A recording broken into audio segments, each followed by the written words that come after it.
আমার আত্মসমালোচনা বলতে আমি ভালোর ভালো খারাপের খারাপ।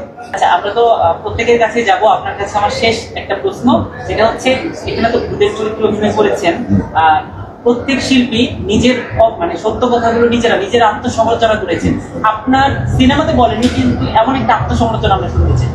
ও আমার জন্য আমার আত্মসমালোচনা বলতে আমি ভালোর ভালো খারাপের খারাপ এবং একটু বদরাগী, আবার অনেক নরম, অনেক মানে এটা পরিবারের লোকজন বেশি জানে, আবার খুব কাছের যারা বন্ধু বান্ধব যেমন এখানে যারা আছে, এই ভদ্রলোকও জানে, সৌম্য খুব ভালো করে জানে, কারণ সৌম্য দিব্য খুশি বৃন্দাবন্ধা ওদের সঙ্গে আমার প্রায় প্রতিদিন, ওরা খুব ভালো করে জানে আমি মানুষ হিসেবে কত ভালো বা কত খারাপ। আর তানিমও অনেক কিছু জানে। আমি জানি অসাধারণ।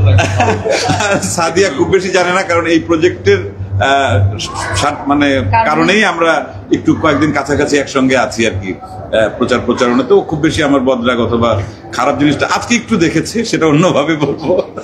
আর এই লায়ন সিনেমাতে আজকে আমরা এখানে আসছি সবাই এই ছবিটার প্রচারের জন্য, প্লাস এখানকার যারা দর্শক, কারণ এই দর্শকরা যখন 2 ঘন্টা 2.5 ঘন্টা একটা সিনেমা দেখে, তারপর শোটা শেষ করার পর যখন দেখে যে এতক্ষণ যাদেরকে পর্দায় দেখলাম তারা সামনে দাঁড়িয়ে আছে, এটা হচ্ছে দর্শকদের প্রতি আমাদের একটা রেসপেক্ট, ভালোবাসা।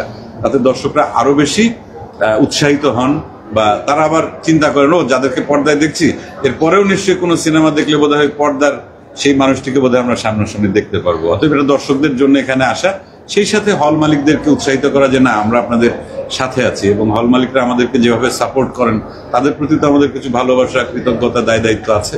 এই সব কিছু মিলেই আমি এখন শেষ করি। হ্যাঁ।